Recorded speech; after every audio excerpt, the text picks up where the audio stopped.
Friends, welcome back to the study point. This is Purnima Tyagi here, and today I am going to explain you paragraph writing. Students, for your exam purpose, this is very important topic because 9 marks question will be raised from here. 1 question will be from 5 marks and 1 question of paragraph writing will be of 4 marks. So total 9 marks question will be asked to you from paragraph writing. So let's start.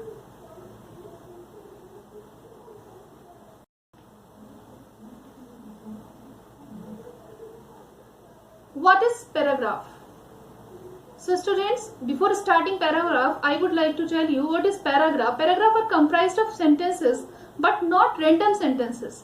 Paragraph क्या है? Paragraph एक random sentence नहीं होता है, ये एक ही theme को follow करने वाले बहुत सारे सेंटेंसेस से मिलकर बना होता है. और paragraph is a group of sentences organized around a central topic. ये एक ग्रुप ऑफ सेंटेंसेस होता है जो कि एक ही सेंट्रल थीम को फॉलो कर रहा होता है. इनफैक्ट जो फंडामेंटल रूल होता है पैराग्राफ राइटिंग का, that is only focus on one idea. यहाँ पर हमें सिर्फ एक ही आइडिया पर फोकस करना होता है. और solidly written paragraph takes its reader on a clear path. एक अच्छे से रिटन जो पैराग्राफ वही होता है जो कि अपने रीडर को ऑलवेज एक क्लियर पाथ की तरफ लेकर जाता है. यानी जो आपके ऑब्जेक्टिव्स हैं, जो कि आप अपने पैराग्राफ के माध्यम से कन्वे करना चाहते हैं, that should be very clear without debtors, है ना. लॉन्ग वे में, लॉन्ग रूट में जा जाके अपने मीनिंग को कन्वे करना नहीं होता. यहाँ पर हमें डायरेक्ट मैसेज कन्वे करना होता है. जो भी हमें लिखना है टॉपिक के बारे में वो डायरेक्टली लिखना होता है. Master the paragraph and you will be on your way to writing gold star essays, term, papers and stories. अब यहाँ पर अगर आप इन सारी चीजों को, जो मैंने अभी बातें बताई हैं, इनको फॉलो करते हुए चलते हैं तो डेफिनेटली आप एक बहुत अच्छा ऐसे लिख सकते हैं, या बहुत अच्छा पैराग्राफ लिख सकते हैं. स्टूडेंट्स, ऐसे और पैराग्राफ में कोई बहुत ज्यादा डिफरेंस नहीं होता. बस सिर्फ इतना सा डिफरेंस है कि पैराग्राफ जो होता है वो सिर्फ एक ही पार्ट होता है ऐसे का, और यहाँ पर भी सेम वही चीज होती है. ऐसे में भी एक दोनों चीजें कॉमन है. पैराग्राफ और ऐसे में वन थिंग कॉमन है. क्या? कि पैराग्राफ भी जो है एक ही थीम के बारे में बताता है और ऐसे भी जो है वो एक ही थीम के बारे में बताता है. लेकिन डिफरेंस क्या है? डिफरेंस ये है कि यहाँ पर सिर्फ एक ही पैराग्राफ होता है और ऐसे राइटिंग के अंदर सेम थिंग को कन्वे करने के लिए 5 पैराग्राफ्स का यूज किया जाता है. जबकि वहां पर उन्हीं वर्ड्स को, उन्हीं मीनिंग्स को क्लियर करने के लिए हम बहुत सिनोनिम्स वे में हम वहां पर राइटिंग करते हैं, ताकि हमारी राइटिंग जो है वो थोड़ी सी डिफरेंट लुक लगे. How to write paragraph. अब बच्चों मैं आपको बताऊंगी पैराग्राफ हमें लिखना कैसे है. A basic paragraph structure usually consist of 5 sentences. यहाँ पर बेसिकली एक पैराग्राफ की जो स्ट्रक्चर होती है वो 5 सेंटेंसेस की होती है. द टॉपिक सेंटेंस, एक तो वो सेंटेंस होता है वहां पर जो कि आपके टॉपिक को क्लियर करने वाला होता है. 3 सपोर्टिंग सेंटेंसेस, 3 वो सेंटेंसेस होते हैं जो कि आपके उस टॉपिक को सपोर्ट कर रहे होते हैं, और एक कंक्लूडिंग सेंटेंस होता है. But the secret to paragraph writing lay in 4 essential element. पर बच्चों जो सीक्रेट है आपका पैराग्राफ राइटिंग का, वो 4 एलिमेंट्स पर डिपेंड करता है, विच when used correctly can make an okay paragraph into a great paragraph. क्योंकि जब उन 4 एलिमेंट्स का हम प्रॉपर वे में यूज कर पाते हैं ना राइटिंग के अंदर, पैराग्राफ राइटिंग में या ऐसे राइटिंग के अंदर, तो तब हम एक ओके पैराग्राफ या एक ओके ऐसे को एक ग्रेट पैराग्राफ में कन्वर्ट कर सकते हैं. तो let's see how we can convert. Key points of paragraph. So these are the key points of the paragraph which can make a good essay a gold essay. In order to write a good paragraph, students need to understand the 4 essential elements of paragraph writing and how each element contribute to the whole. The 4 essential elements to good paragraphs writing are: one thing is unity, the second point order, the third is coherence, and the fourth is completeness. यानी आपको जो sentence आप लिख रहे हैं वहां पर unity होनी चाहिए. आप जो वहां पर कन्वे करना चाह रहे हैं, जिस बात से रिलेटेड आप पैराग्राफ लिख रहे हैं, वो करेक्ट ऑर्डर में होना चाहिए. आपकी बातों में कोहेरेंस होनी चाहिए. कोहेरेंस मींस रिलेटिविटी होनी चाहिए, कनेक्टिविटी होनी चाहिए आपके सेंटेंसेस में प्रॉपर, और कंप्लीटनेस होनी चाहिए.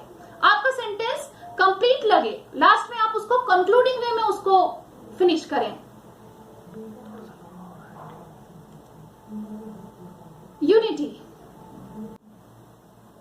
स्टूडेंट्स ये टॉपिक आपके लिए इसलिए ज्यादा इंपॉर्टेंट है क्योंकि पैराग्राफ राइटिंग जो टॉपिक है वो आपका 12th स्टैंडर्ड में आपसे नहीं पूछा जाने वाला है, लेकिन आफ्टर 12th जब आप एनडीए का एग्जाम देंगे या फिर आफ्टर ग्रेजुएशन यदि कोई बच्चे आरजेएस का या कोई भी और अदर कॉम्पिटिटिव एग्जाम्स देंगे तो बहुत सारे ऐसे कॉम्पिटिटिव एग्जाम्स है जहां पर आपको ऐसे राइटिंग लिखने के लिए आता है और वहां पर आपको इन सारे कंपोनेंट्स की, इन सारे एलिमेंट्स की जरूरत होती है, आपको पता होने चाहिए ये सब। तो 10th क्लास के स्टूडेंट्स के अकॉर्डिंग तो थोड़ा बहुत चल सकता है ऐसे ही, जो लास्ट वाला पार्ट है वो जो लास्ट में दिया गया है इसके आपके पैराग्राफ राइटिंग के वहां तक भी देखें तो चल जाएगा, लेकिन बाकी स्टूडेंट्स के लिए जो कुछ अपनी लाइफ में अच्छा करना चाहते हैं तो उनके लिए जरूरी है कि वो इसको कंप्लीटली देखें।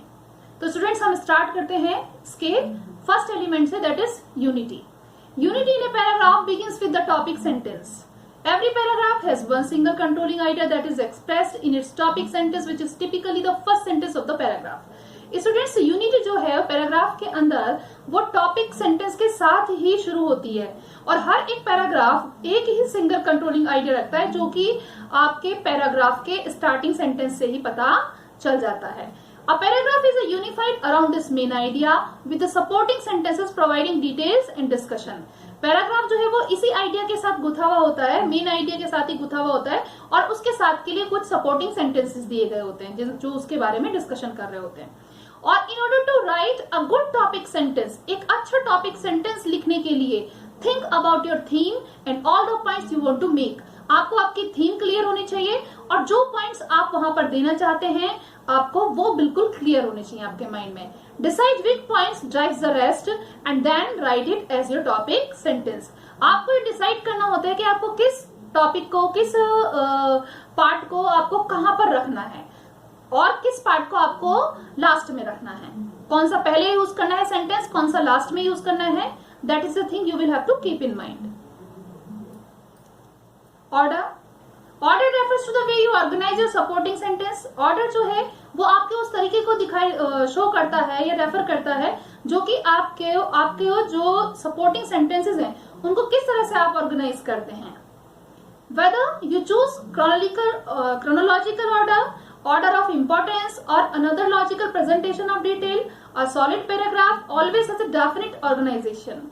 In a well-ordered paragraph, the reader follows along easily, aided by the pattern you have established. Order helps the reader grasp your meaning and avoid confusion.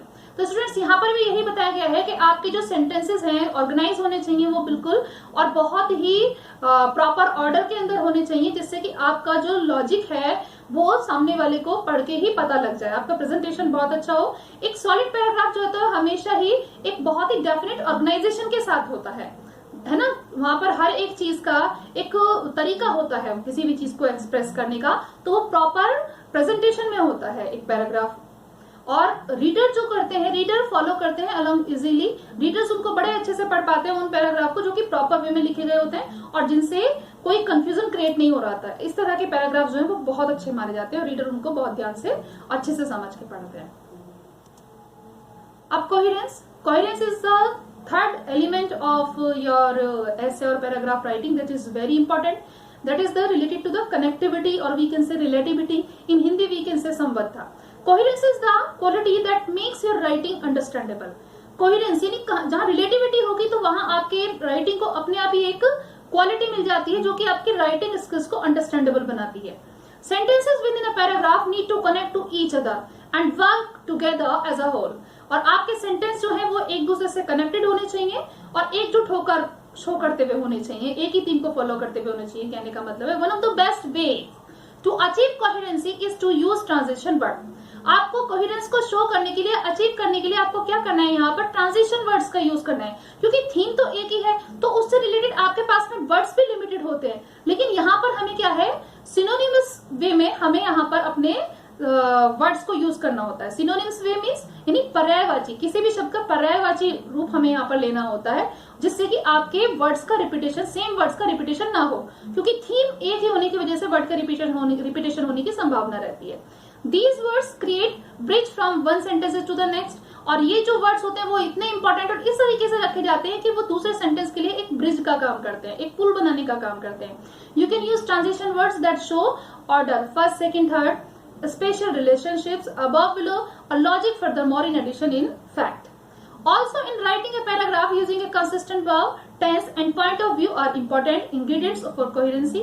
और जब आप किसी भी पैराग्राफ को लिख रहे होते हैं तो वहां पर आपको कंसिस्टेंट वर्ड और टेंस, किस टेंस में आपको उसको लिखना है, क्या क्या इंग्रेडिएंट्स आप इंपॉर्टेंट इंग्रेडिएंट्स वहां यूज करने, that is very important thing. Ingredients मतलब आप क्या किस तरह की वर्केब यूज कर रहे हैं और किस तरह की कौन सा अपना टेंस यूज होना है वहां पर। मोस्टली पैराग्राफ राइटिंग में पास्ट टेंस यूज होता है। जनरली कोई ऐसा सेंटेंस, कोई ऐसा पैराग्राफ हो जो कि प्रेजेंट थीम से रिलेटेड हो, इन केस ओनली दैट। तो you will have to keep in mind mostly paragraph writing done in past tense. Completeness, completeness means a paragraph is well developed. Completeness का मतलब होता है एक well developed paragraph. If all sentences clearly and sufficiently support the main idea, then your paragraph is complete. If there are not enough sentences or enough information to prove your thesis, then the paragraph is incomplete. यानी अगर आपके thesis complete नहीं show हो रही हैं, आप जो information देना चाह रहे हैं वो मीनिंग कन्वे नहीं हो रहा है प्रॉपरली, तो पैराग्राफ इनकम्प्लीट ही होगा. Usually 3 supporting sentences in addition to our topic sentence and concluding sentences are needed for a paragraph to be complete. जैसे कि मैं ऑलरेडी बता चुकी हूँ, 3 सपोर्टिंग सेंटेंसेस होने चाहिए और उसके अतिरिक्त आपके टॉपिक से रिलेटेड सेंटेंसेस ही होने चाहिए और कंक्लूडिंग सेंटेंस उसमें जरूर होना चाहिए, जो कि एक पैराग्राफ राइटिंग के लिए कंप्लीट करने के लिए जरूरी है. और कंक्लूडिंग सेंटेंस और last sentence of a paragraph should summarize your main idea by reinforcing your topic sentence. और कंक्लूडिंग सेंटेंस तो ऐसा होना चाहिए जिससे कि आपके पैराग्राफ की कंप्लीट थीम और जो मेन आइडिया है वो सब कुछ वहां पर समराइज वे में पता चल जाए आपके टॉपिक के बारे में, जो कि पूरा का पूरा एक्सप्रेस करे. तो you will have to keep in mind all this things. Now we will, these 4 elements have been completed, students. Now we will see the paragraph.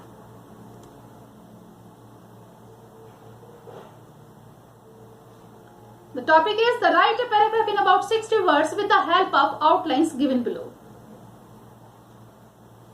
Outline: annual prize, Friday chief guest, welcome song, report, cultural program, prize distribution, seats, best in all. Or write a paragraph in about 60 words on the topic the prize distribution of your school. Students, आपसे ये दोनों ही form में question पूछा सकता है. First form is this, आपको fill in the blanks के वे में आपको यहाँ पर दे दिया जाए, आपको यहाँ रिकॉग्नाइज करना है कि ये टॉपिक क्या है. दूसरी थीम है, दूसरा आपका वे है कि आपको इस तरह से right a paragraph in about 60 words, इस तरह से सीधे सीधे दे जाए और आपको कहा जाए कि prize distribution of your school आपको इस पर लिखना है. 60 वर्ड लिमिट है स्टूडेंट्स, ध्यान रखना है. Now we will see. In the center, we will write the prize distribution function of my school. The prize distribution function of my school was held on Wednesday, 13 January 2020 at 4 p.m. The entire function was conducted in the school auditorium. The district education officer of Ajmer had accepted our invitation to the chief guest. When the arrived, he was greeted by all. The children sang a welcome song. The principal read the annual report below him. The students also performed folk dance of the state. The chief guest gave away the prizes to the best students. At last, he delivered a fine speech and motivated the students. So, likewise, we will have to elaborate the paragraph, students. Now, you will see how the paragraph is written. So, students, I hope completely paragraph writing part is understood to you. In my next video, I will send you the next topic of your grammar. Till then, bye bye.